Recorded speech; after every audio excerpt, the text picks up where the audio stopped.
नमस्कार दोस्तों, आज की कहानी है मुझसे मुंह लगाने की तेरी हिम्मत कैसे हुई बहुरानी। नैना का ससुराल में दूसरा दिन था। दादी सास ने आज भी उसे नहा धोकर तैयार हो कमरे में बैठ जाने को बोला था। जब तक घर में मेहमान हैं उसे कमरे से निकलने की मनाही थी। उसका खाना पीना सब कमरे में ही उसकी सासू माँ निर्मला जी पहुँचा देती थी। शादी खत्म हुए 3-4 दिन बीत गए, लेकिन मेहमान जाने का नाम ही नहीं ले रहे थे। वह जाएं भी क्यों? सबके बच्चों की छुट्टियां चल रही थी। मानसून का आगमन होने से काम धंधे भी बंद पड़े थे। हाँ, जो नौकरी पेशा वाले थे वह शादी के अगले दिन ही चलते बने। आखिर पापी पेट का भी सवाल था। उस समय घर में बच्चे बड़े कुल मिलाकर 40 लोग थे। नैना देख रही थी कि बड़ी ताई जी, छोटी ताई जी और उसकी सासू माँ सारे परिवार का बोझ अपने सिर पर लिए चक्कर घिनी बनी हुई थी। कभी बुआ सास को गर्म पानी देती तो कभी फूफा जी के चाय की तलब मिटाती, कभी बड़े ताऊ जी को कॉफ़ी देती तो कभी उनकी बेटी को ग्रीन टी। कभी छोटे ताऊ जी का ग्रीन टी पीने का समय हो जाता तो कभी उनकी बेटी को पास्ता खाने का मन करता। सब अलग अलग समय में अलग अलग फरमाइशें ऐसे कर रहे थे जैसे घर में नहीं बल्कि किसी होटल में आए हों। नैना ने एक बात नोटिस की कि घर की बहुएं ही घर के सारे काम कर रही थी। बेटियां और बेटे बैठे फरमाइशें कर रहे थे। यह बात उसे ठीक नहीं लगी। उसके मायके में तो बेटे, बहू और बेटियां सब मिलजुल कर काम करते हैं। यहाँ तक कि उसके पापा भी कई बार उसकी माँ की मदद करने को रसोई में आ जाते हैं। नैना घर की बहू की हालत देखकर मन ही मन सोच रही थी कि कल को उसकी भी यही हालत होने वाली है। वह अपनी सास की मदद करने को आगे आई, लेकिन दादी सास की कड़कती आवाज़ ने उसके बढ़ते कदम को वहीं रोक दिया। रुक जाओ बहू रानी, हमारे यहाँ का रिवाज है, जब तक बहू के हाथों की मेहंदी नहीं उतरती तब तक वह रसोई में नहीं जा सकती। बस कुछ दिन आराम कर लो, फिर तो तुम्हें भी मैदाने जंग में उतरना ही है। दादी सास की चापलूसी में बैठी घर की बेटियों ने उनकी हाँ में हाँ मिलाई। नैना के मन में आया, बोल दे, मेहंदी मेरे हाथों में लगी है, बाकियों के हाथों में तो नहीं लगी। उन्हें बोल दे मदद करने को। लेकिन नई बहू होने का लिहाज कर चुप रह गई। नैना इस बारे में अपने पति प्रियांश से बोली, सुनो जी, दादी, मम्मी जी और दोनों ताई जी से ही घर का सारा काम क्यों करवाती हैं? एक खाना बनाने वाली रख लेती या फिर तुम्हारी कज़न या बुआ को उनकी मदद करने को बोलती। उन्होंने मुझे भी मना कर दिया। दादी अतिथि को भगवान मानती है और भगवान से काम नहीं करवाते। वह घर की बेटियों को भी अतिथि ही मानती है और रसोई में काम वाली को भी नहीं घुसने देती। बर्तन भी रसोई में नहीं बल्कि आंगन वाली सिंक में साफ करवाती है। नैना पति की बातें सुनकर सोच में पड़ गई। एक हफ्ते की खातिरदारी के बाद सारे मेहमान विदा हुए। बड़े ताऊ जी और छोटे ताऊ जी भी अपने परिवार के साथ मुंबई लौट गए। उनका वहाँ पर कपड़ों का बिजनेस था। घर में दादी के साथ सिर्फ नैना की फैमिली ही रह गई थी। अब नैना के हाथों की मेहंदी भी उतर चुकी थी। वह सासू माँ के साथ काम के मैदाने जंग में उतरने को तैयार थी। नैना अपने कमरे में आराम कर रही थी, तभी दादी की आवाज़ आई, अरे बहू, ओ बहू, कहाँ है तू? बाहर आना। दादी सास अपनी बहू को आवाज़ लगा रही थी।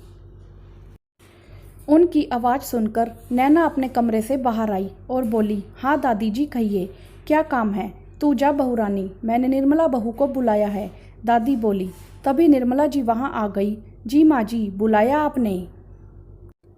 हाँ बुलाया था, बारिश खत्म हो गई है, जा जरा अचार का कनस्तर छत पे रख दे, वड़ियाँ और पापड़ भी सूखने को रख देना, और हाँ, मेरे कमरे का कालीन भी छत पर डाल देना, उस पर मेरे हाथ से पानी गिर गया था। दादी ने अपनी बहू के लिए फरमान जारी किया। यह सब मैं भी रख दूंगी, मम्मी जी आप जाकर आराम करिए। नैना अपनी सास को बोली, बहू रानी, मैंने तुझे कहा था ना, तू जा। मैं जिसे जो काम करने को कहूँ वही वह काम करे तो मुझे अच्छा लगता है, लेकिन तू नहीं मानती है, हर काम में घुस जाती है। तू अभी नई दुल्हन है, छत पर नहीं जा सकती। पड़ोसी देखकर हंसेंगे मुझ पर कि सुकुमारी जी की बहू अभी से छत पर नाचने लगी। दादी सास बहुत गुस्से में बोलते हुए हुक्का गुड़गुड़ाने लगी। माफ़ कीजिए दादी जी, मुझसे गलती हो गई। अब आगे से जो काम मुझे कहेंगे करने को मैं वही करूँगी, वरना मैं बैठी रहूँगी। नैना कान पकड़कर माफ़ी मांगते हुए बोली। उस दिन नैना ने दादी से माफ़ी तो मांग ली, लेकिन मन ही मन यह निश्चय कर लिया कि वह दादी सास को मिलजुल कर काम करने का पाठ जरूर सिखाएगी। बड़ी बुआ जी, जो इसी शहर में रहती है, आई हुई थी।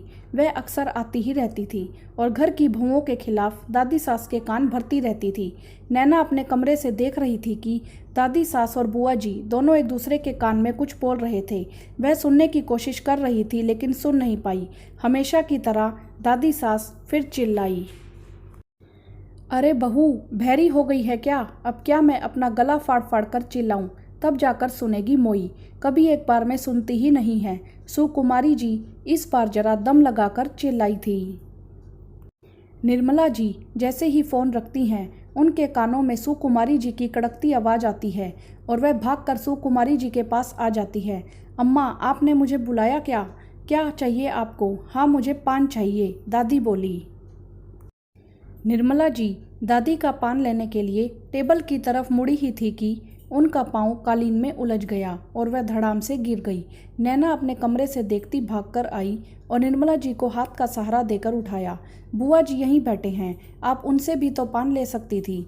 अगर उनसे ले लेती तो मम्मी जी इस कदर नहीं गिरती। नैना दादी सास को बोलते हुए प्रियांश को फ़ोन लगाने लगी। दादी सास तो चोट खाए नाक की तरह हुंकार उठी थी। मुझसे मुंह लगाने की तेरी हिम्मत कैसे हुई बहू रानी? तेरे कहने से मैं अपने घर की देवी समान बेटी से काम करने को कहूँ? नैना दादी सास को बिना कुछ बोले निर्मला जी को कमरे में ले गई। वह दर्द से कराह रही थी।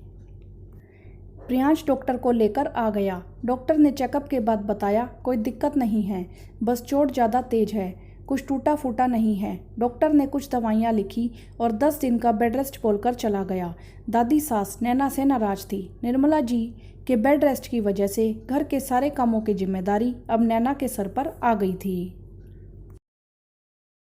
नैना दादी सास को शिकायत का कोई मौका नहीं देना चाहती थी। वह पहले से ही उनसे नाराज थी। उनके बिना कहे ही पान से लेके हुक्के तक सब कुछ उनके पास पहुंचा देती थी। अगर किसी चीज़ की ज़रूरत पड़ती तो वह खुद ले लेती थी, लेकिन नैना से नहीं मांगती थी। सुकुमारी जी अपने कमरे में आराम कर रही थी। नैना सब काम खत्म कर उनके कमरे में गई तो देखा दादी सर पर हाथ रखकर आंखें मूंदे बिस्तर पर लेटी थी। नैना चुपचाप उनके पैरों को दबाने लगी। दादी सास की आँख खुल गई। उन्होंने नैना को कहा, छोड़ दे बहू रानी, मुझे पैर नहीं दबाने हैं। दादी जी आप अभी भी नाराज हैं, कृपया मुझे माफ़ कर दीजिए। मैं आपका दिल नहीं दुखाना चाहती थी। मम्मी जी के गिरने की वजह से मैं घबरा गई थी और घबराहट में मेरे मुंह से जाने क्या निकल गया। नैना हाथ जोड़ते हुए बोली। बहू रानी, तुमने बात तो सही कही थी। पान तो मैं खुद भी ले सकती थी। अगर खुद से पान ले लिया होता तो बहू को आज दर्द नहीं झेलना पड़ता और मेरी बेटी को भी तू बीच में नहीं लाती। सुकुमारी जी उदास लहजे में बोली।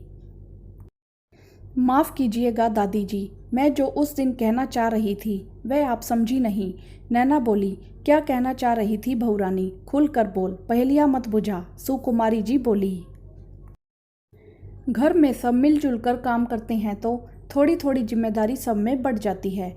काम का बोझ किसी एक के कंधे पर नहीं रहता और सबको आराम करने का बराबर मौका मिलता है। नैना बोली। शायद मेरे द्वारा काम को लेकर बेटियों और बहुओं में भेदभाव करने की वजह से ही बड़ी बहू और बिजली बहू बिजनेस के बहाने अपने पतियों को लेकर मुंबई चली गई। छोटे बेटे का बिजनेस यहीं जम गया था, इसीलिए निर्मला बहू नहीं जा सकी। सुकुमारी जी बोली। लेकिन अब नहीं, अब हमारे घर में कोई भेदभाव नहीं होगा। अब हम सब मिलजुल कर काम करेंगे, क्योंकि मेरी बहू रानी ने मेरी आंखें खोल दी। और सुकुमारी जी नैना के सिर पर प्यार से हाथ फेरते हुए बोली। दादी सास नैना की बात समझ गई थी। निर्मला जी के पैर भी ठीक हो रहे थे। घर के काम में प्रियांश भी हाथ बटाने लगा था। दादी सास अब पहले की तरह नहीं चिल्लाती थी। अब चिल्लम चिल्ली की जगह उनके हुक्के गुड़गुड़ाने की आवाज़ आती थी। हाँ तो दोस्तों, कहानी में आपने देखा कि घर का सारा काम बहुओं से ही कराया जाता है, लेकिन बेटियों से नहीं। ये कैसा इंसाफ है? आपकी इस विषय में क्या राय है? आप हमें कमेंट करके ज़रूर बताएं। वीडियो को लाइक करें, शेयर करें और चैनल को सब्सक्राइब भी करें। धन्यवाद।